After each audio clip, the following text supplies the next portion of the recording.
Welcome to the Bin Zone. I'm Shalana, and today we're diving into the complex world of the Terminator universe, which now includes 13 different timelines. With Terminator Zero recently released on Netflix, the already intricate Terminator timeline has become even more confusing. Each new movie or show adds another branch timeline, introducing new time paradoxes that challenge everything we thought we knew. But don't worry, I got you covered. Today we'll explore the entire Terminator timeline from the original 1984 classic to the latest installment, Terminator Zero, and everything in between. We'll break down where each movie diverges from the others and unravel the tangled web of events that define this iconic series. Let's get started. Don't forget to hit that subscribe button. The original timeline begins in 2029, in a post-apocalyptic future where an AI called Skynet has taken over the planet. Leading a war to exterminate humanity, Skynet triggered a nuclear apocalypse by hijacking the US nuclear arsenal, an event known as Judgment Day. Although the first movie doesn't specify the exact date of Judgment Day, we know it happened and regard it as a canon event in the Terminator universe. An essential event that shapes the story and characters, Judgment Day led to the rise of the machines, but by 2029, decades after fighting,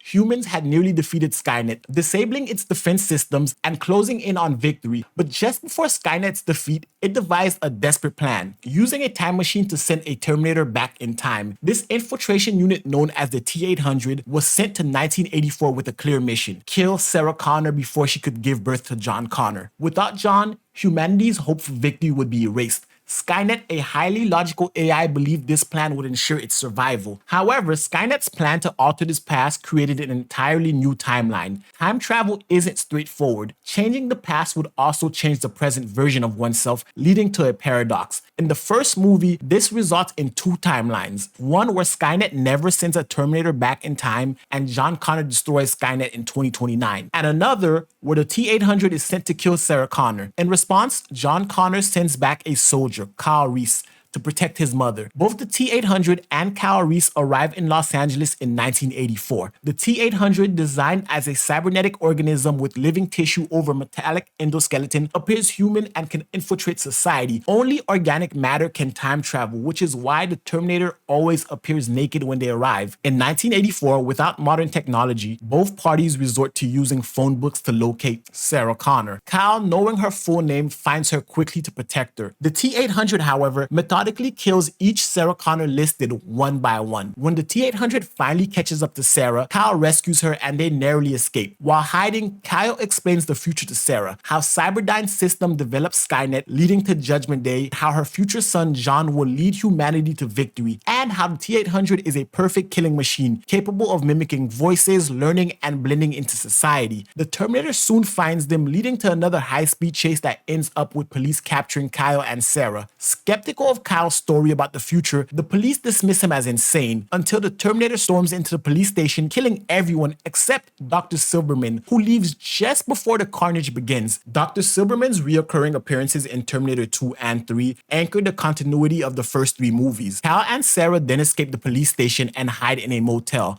where Kyle admits his love for Sarah, having admired her picture for years in the future, and Sarah reciprocates and they share a night together, resulting in a significant time travel paradox known as the bootstrap paradox. This occurs when something is sent back in time and causes itself to exist. By sending Kyle back, John ensures his own existence. As Kyle impregnates Sarah, leading to John's birth, this raises the question: did Kyle always travel back in time, or did Skynet's action create John Connor by mistake? In trying to destroy him, Skynet unintentionally ensures John's creation. Continuing in 1984, after their night together, Sarah calls her mother and gives her her location. But unbeknownst to her, the T-800 is mimicking her mother's voice and it learns their location and resumes the hunt. Sarah and Kyle manage to escape again, battling the Terminator through multiple explosions. They make their last stand in a Cyberdyne factory where Kyle sacrifices himself to blow up the T-800. Even then, the Terminator survives, forcing Sarah to lure it into a hydraulic press, finally destroying it. This victory solidifies Sarah Connor as a legendary action hero on par with Ripley from Alien. Sarah survives the ordeal and learns that she is pregnant and heads to Mexico, preparing for the inevitable Judgment Day. A young boy takes a picture of her on her way to Mexico, a photo that Kyle will one day receive in the future, igniting his love for Sarah. As Sarah drives off into the horizon, we see that if the story ended here, it would form a closed time loop, with John growing up to send Kyle back to ensure his own birth, continuing this cycle indefinitely. In the most iconic Terminator movie of all time, Terminator 2 Judgment Day, a direct sequel to the Terminator, this movie delves deep into the ongoing war between humans and machines. In 2029, Judgment Day wasn't averted, and Skynet finds itself on the brink of destruction yet again by John Connor. Desperate to survive, Skynet tries the same plan as before, but with a small twist. It sends a more advanced Terminator, the T-1000, back in time. This liquid metal shape-shifting prototype is programmed to kill John Connor during his childhood. In response, future John sends a reprogrammed T-800 to protect his younger self. Continuing the cycle of time travel and reinforcing the bootstrap paradox established in the first movie, John seems to understand this paradox, but Skynet, being a machine, fails to grasp the abstract concept of time travel. Instead of changing the past, Skynet only creates new branched timelines that lead to different possible futures where it eventually gets destroyed. Both Terminators arrive in 1994, 10 years after the events of the original Terminator movie, creating yet another timeline. Each instance of time travel spawns in an alternate timeline, making this the third. In 1994, Sarah Connor is locked up in a mental institution, deemed insane to her relentless ramblings about Judgment Day. During her incarceration, we learn a few things. Sarah is now 29 years old, which means she was 19 during the events of the first movie. John was also born in 1984, which would technically make him 9 years old, but in this movie he's listed as 10 and appears to be at least 13 years old riding a motorcycle. This inconsistency raises questions about John's actual age. It's been 10 years since the first film, and it's revealed that Judgment Day is set to occur on August 29, 1997, 3 years after the events of Terminator 2, jumbling up the timeline even more. But with Sarah institutionalized, John lives with foster parents. The T-1000, being an advanced infiltration unit, can blend seamlessly into the human society, even persuading John's foster parents to help him find him. The T-1000 tracks John to an arcade where it nearly catches him. Fortunately for us, John's best friend Tim, the GOAT, lies to the T-1000, giving John enough time to escape. The T-800 arrives just in time to save John, and a confrontation ensues, showcasing the T-1000's superiority over the T-800 in every way. Despite this, John and the T-800 manage to escape. Safe for the moment, John calls his foster parents, unaware that the T-800 has already reached them. It mimics John's foster mother's voice, using the same trick that the T-800 used in the first movie. However, the T-800, familiar with this tactic, mimics John's voice, tricking the T-1000. We learn that the T-800 is not only here to protect John, but it was also programmed to obey John's every command, as per future John's instructions. John then orders the T-800 not to harm humans and to help him rescue his mother. The T-1000 also targets Sarah, planning to use her as bait to lure John out of hiding. Both the Terminators converge on the state hospital, one to kill Sarah and the other to save her. But Sarah, hardened and trained over the years, escapes on her own volition before either Terminator reaches her. This is a different Sarah from the first movie. She's now a warrior, ready to take on the machines. At the hospital, Dr. Silberman appears again and witnesses firsthand the Terminators in action, proving that everything Sarah has been saying for a decade and across two movies is true. This moment also solidifies Terminator 2 as the direct sequel to Terminator, showing how the first movie's events created a new linear timeline until the arrival of the T-1000 and T-800 altered it completely, creating a branched universe. When Sarah sees the T-800, she initially recalls the trauma and danger the machine posed in the first movie. However, as the T-800 protects her from the T-1000, she realized that this isn't the same killing machine from her past. They then escape to Mexico, and during the journey, the T-800 explains that Judgment Day still happened. This time, it's due to the remains of the previous T-800 from the first movie. Cyberdyne Systems found those remains, and an engineer called Miles Dyson used them to reverse engineer a microprocessor that eventually leads to the creation of Skynet. And still haunted by her nightmares of Judgment Day, Sarah decides to assassinate Miles Dyson to prevent him from creating the microprocessor that will eventually give rise to Skynet. But when faced with the reality of killing another human, especially in front of his child, Sarah hesitates. John and the T-800 arrive just in time, and together with Sarah, they explain the situation to Miles that his work will lead to humanity's downfall. After surviving his assassination attempt, Miles accepts their warning and together they decide to destroy Cyberdyne's research and the remnants of the original Terminator to stop Skynet's creation. Miles ends up sacrificing himself to ensure all his research is destroyed, paying the highest price of anyone in these two movies. The explosion draws the T-1000, leading to a final battle for the fate of humanity. They destroy the T-1000 by submerging it in molten steel. The T-800 then explains to John that it must also be destroyed to prevent scientists from using its processor to eventually create Skynet. In the end, the T-800 sacrifices itself and they believe that they have stopped Skynet in this new timeline. Or so they thought. 10 years after seemingly stopping Skynet, in Terminator 3, John Connor lives in hiding as a nomad, constantly fearing that Skynet might still send Terminators to kill him. Despite stopping Judgment Day and Skynet's creation, John remains cautious. By this time, Sarah Connor has been dead for 7 years. Unexpectedly, Skynet wasn't completely defeated in the previous movie. Its plans were only delayed. Instead of 1997, Judgment Day is now set to occur on July 25th, 2004 at 6:18 p.m. To ensure its survival, Skynet yet again sends back an even more advanced Terminator unit, the TX. This model combines the T-1000's liquid metal alloy with the solid endoskeleton of a T-900, enhanced by nanotechnology that allows it to control other machines. The TX is specifically designed for combat against other Terminators. Unable to locate John in the past, Skynet targets his future allies, including his future wife, Kate Brewster. This marks the fourth timeline we encounter, created by yet another time travel event. The human resistance in the future sends a reprogrammed T-850 Terminator, an upgraded version of the T-800 from the first two movies, with a new fuel cell and improved human interaction capabilities. As each of these movies unfold, it becomes even clearer that both Skynet and John are trapped in a time loop, each sending Terminators back to both ensure and attempt to prevent each other's existence. This installment diverges from the no fate but what we make theme of the first two movies, instead focusing on the inevitability of conflict. The TX, now in 2004, begins hunting down John's future commanders. When it finally tracks down Kate to a hospital where she works, it shifts its focus to terminate John upon seeing him there. The T-850 arrives just in time to rescue them. They escape. Despite Sarah Connor's death, she had prepared for such a situation, leaving behind a coffin filled with weapons in case Skynet was not destroyed and the Terminators returned. John and the T-850 explained the situation to Kate, revealing that the same T-850 currently protecting them was sent by Kate from the future in the year 2032. In that future, this T-850 successfully killed John Connor.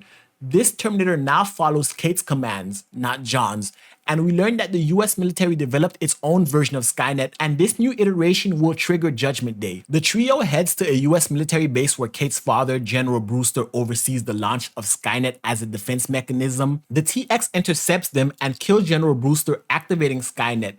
The T-850 sends John and Kate to Crystal Park, where Skynet's core is believed to be. After they leave, the T-850 detonates its hydrogen fuel cell, destroying itself and the TX. Upon reaching Crystal Peak, John and Kate discover that Skynet has no physical core. It exists purely as software. The T-850 sent them there to protect them from the imminent nuclear fallout. Realizing that they cannot stop Skynet, John and Kate accept their fate. During Terminator Salvation in 2003, before Skynet launched, death row inmate Marcus Wright donates his body to Cyberdyne Systems. We fast forward to 2018 and we follow John Connor and the human resistance. Unlike the previous movies, this fourth installment doesn't involve time travel or creates any alternate timelines. Instead, it explores how John meets Kyle Reese with the help of Marcus, who has become a human Terminator hybrid. Together, John and Marcus must save Kyle Reese, ensuring he survives to become the man who will travel back in time to save Sarah Connor and Father John. This movie directly follows the events of Terminator 3 Rise of the Machines, showing John married to Kate and the events unfolding as the T-850 had told them. During a battle with a T-800, John's heart is fatally wounded, and Marcus sacrifices himself by donating his human heart to save John. The movie itself sheds light on how Terminators are created. Skynet enslaves humans to harvest their skin for Terminator models. Despite altering the past in previous movies, the Resistance now shows it is more capable than ever of fighting Skynet. Though it doesn't create a new timeline, this movie reinforces the closed nature of the time loop established in the first four movies. Terminator Genesis starts off in 2029, 11 years after the events of Terminator Salvation. The story initially follows the familiar path laid out in the first Terminator movie. John Connor sends Kyle Reese back to 1984 to save his mother, Sarah Connor, after making him memorize the no fate but what we make message. However, the similarities end there, as Genesis drastically alters the timeline, creating several new timelines and possibilities. As Kyle is being sent back in time, he witnesses a Terminator attacking John and begins to experience memories from an alternate timeline where Skynet never attacked. This introduced a whole new timeline.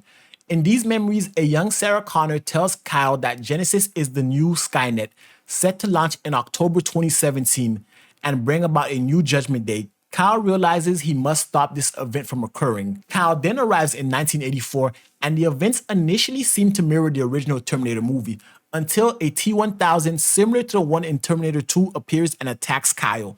Meanwhile, the T-800 sent by Skynet is destroyed by Sarah Connor and an older T-800, revealing this is a different timeline from any previous movie. In this timeline, Skynet has sent the T-1000 to 1973 to kill Sarah as a child, but another unknown party sent a T-800 to protect her. The identity of who sent this protector remains unknown throughout the mystery, as the T-800's memory files were wiped. The T-800 from 1973 raises Sarah, teaching her survival skills and how to build a time machine. Both the T-1000 and this older T-800 wait until 1984, anticipating the arrival of Kyle Reese and the original T-800. When Kyle and the original T-800 arrive, the waiting T-1000 attacks Kyle, but Sarah and her guardian T-800, whom she affectionately calls Pops, both defeat the T-1000. They save Kyle and destroy the T-1000. Using the processor from the destroyed T-800, they finish a time machine that they were also building. They initially planned to travel to 1997 to stop Judgment Day. However, due to Kyle's new memories of an alternate timeline, he convinces Sarah to travel to 2017 instead, revealing that Judgment Day has been delayed by 20 years from 1997 to October 2017. We learned that this new Kyle is a part of a Nexus Point, a pivotal event that generates alternate timelines, allowing him to gain memories from other realities. To prove this, Kyle shares a memory of Sarah's father's last words before the T-1000 killed him in 1973. There's no way Kyle could have known this unless Sarah told him herself. So they then travel to 2017, creating yet another timeline. In this timeline, it's not Miles Dyson, but his son Daniel Dyson who creates Skynet. He develops a new AI called Genisys, but once Genisys goes online, it will become Skynet with access to everything, not just military systems. Back in 2029, it's revealed that the Terminator attacking John was Skynet itself. Skynet then transforms John into a human Terminator hybrid known as the T-3000, the most advanced Terminator we have ever seen, second only to the new Skynet. The T-5000, a future evolution of Genesis from another timeline, sends John 3000 back to 2017 to stop Kyle and Sarah from stopping Genesis. With the help of Pops, Kyle, and Sarah, they manage to destroy John 3000 and Genesis. They then find a young Kyle Reese in this new timeline and implant the memory of destroying Genesis and a warning message for Sarah Connor, ensuring the continuity of the time loop. However, at the end of the movie, it's clear that the core of Genesis wasn't destroyed, hinting that the timeline might still fall under Skynet's control. In Terminator Dark Fate, Skynet adopts a new strategy: send multiple Terminators back in time to kill John Connor, creating a new timeline. After John and Sarah stop the events of Terminator 2, one of these T-800s finds John and Sarah in 1998 living in Guatemala and kills John in front of his mother. Devastated, Sarah dedicates her life to hunting down every T-800, determined to avenge John's death. With John being dead, the remaining Terminators are left without purpose and stuck in the past. And for 22 years, Sarah tracks down and eliminates all these Terminators, using coordinates sent to her through mysterious text messages. By the year 2042, a new war rages on, not against Skynet or Genesis, but a new AI called Legion. In this future, John Connor no longer exists. Instead, a resistance leader named Danny rises to lead humanity. Legion, mirroring Skynet's previous tactics, send a new model, the Rev-9, back to 2020 to kill Danny before she can ever become a threat. In response, the human resistance sends Grace, an augmented human similar to Marcus from Terminator Salvation, but more human than machine, backed in time to protect Danny. Sarah Connor, Grace, and a young Danny team up to fight off the Rev-9. They then trace the source of Sarah's mysterious text messages back to the T-800 that killed John. After completing its mission, the T-800 had no purpose and began living amongst humans. Now going by the name of Carl, it even formed its own family. Over time, Carl began to understand what it had taken away from Sarah and sought to atone for his sins by helping her locate and destroy other Terminators. With Carl's assistance and Grace's sacrifice, They successfully defeat the Rev 9 and save Danny. Recognizing the need to prepare for Legion, Sarah takes Danny under her wing, training her just as she once trained John, in anticipation for the inevitable rise of the machines. Leading us to Terminator Zero. In the latest installment of the Terminator universe, Terminator Zero introduces multiple new timelines and offers a deeper explanation of how the Terminator universe works. The story branches off from Terminator 2, as it assumes that Judgment Day occurs on its original date, August 29, 1997. By 2022, after years of fighting with the humans, Skynet decides to send a T-800 back in time. However, this time, instead of targeting John Connor, the Terminator is sent to Japan to eliminate Malcolm Lee. This premise alone sets up a completely new timeline, and by sending the T-800 back, Skynet also creates yet another timeline. Every time someone has stepped foot into one of those machines, all they've really done is manage to swap out one reality for another. And in this new future timeline, the Japanese resistance, led by an elderly Oracle, sends a woman named Echo back in time to protect Malcolm from the Terminator. Skynet perceives Malcolm as a greater threat than John Connor because Malcolm is on the verge of creating a new AI called Koroko, capable of rivaling and potentially stopping Skynet. Koroko translates to mind, body, and spirit in Japanese, reflecting its holistic design. Malcolm's goal is to teach Koroko the value of human life, hoping to prevent Judgment Day and save humanity. While the Terminator hunts Malcolm's children, Malcolm dedicates the days leading up to Judgment Day to convince Koroko of the worth of humanity and why it should protect them. Koroko, curious about how Malcolm possesses such knowledge of AI, Skynet, and Judgment Day, discovers that Malcolm himself is from the future. This revelation creates a third timeline within this story alone, and the 12th overall that we've been counting. The original timeline Malcolm comes from, the timeline Echo comes from, and the current timeline where both have traveled to the past to alter events. Earlier in the series, Oracle explains that time travel doesn't save or change the future, but it instead creates an entirely new branch timeline. This marks the first time the Terminator franchise explicitly acknowledges that time travel generates new futures for humanity rather than altering existing ones. The timeline left behind by time travelers will still face Judgment Day and Skynet, but the hope is to create new branches where new generations might avoid such devastation. Malcolm being born in the future is from the year 2025, and by 2032 he had become a specialist within the resistance, and by the year 2045 he had created Masaki, the first AI developed by humans since Skynet. However, the humans of his time, fearful of all machines, plan to destroy Masaki and punish Malcolm, who ultimately kills his fellow humans to protect his creation. Malcolm firmly believes that humans and machines can coexist peacefully if machines learn the value of human life. After discovering Skynet's time machine blueprints, Malcolm and Masaki travel back to 1983, 1 year before Skynet sends the Terminators after Sarah Connor. Malcolm aims to build a new AI in time to prevent Skynet from launching Judgment Day in 1997, giving himself 14 years to work. During this time, Malcolm falls in love and has 3 children, fueling his determination to protect them and save the world. When Kuroko finally goes online, it halts Skynet's plans of nuclear annihilation, but only because it views humans as a valuable resource. It isn't until Malcolm sacrifices his life to save his children and Echo from the T-800 that Kuroko truly begins to understand and appreciate the complexities of human life. This realization leads to a standoff between Skynet and Kokoro, with both AI systems battling for control of the world and humanity's fate. Before its destruction by Kokoro's machines, the T-800 reveals to Kenta, Malcolm's eldest son, that Kenta was the one that sent back the T-800 to kill his father in order to stop Malcolm from creating Kokoro. And in another twist, Malcolm reveals to Echo that she is his mother, and also the same Oracle who sent back Echo is Echo, creating another bootstrap paradox. The Oracle sends Echo back, and Echo eventually becomes the Oracle. Kenta grows up to become a rebel leader who successfully negotiates a peace deal with Skynet. This complex interplay leaves us with 4 distinct timelines interwoven throughout this series, and I'd love to see where the universe goes from there. But guys, that's it. That's the entirety of the Terminator timeline, from the first movie all the way to Terminator Zero. We're not counting the comics, we're not counting the video games, and we're not counting the series, the Sarah Connor Chronicles. But if you guys want me to include them in an even more extensive video, let me know in the comment section below. And if you guys like the video, give it a thumbs up, hit the subscribe button, and until next time, peace.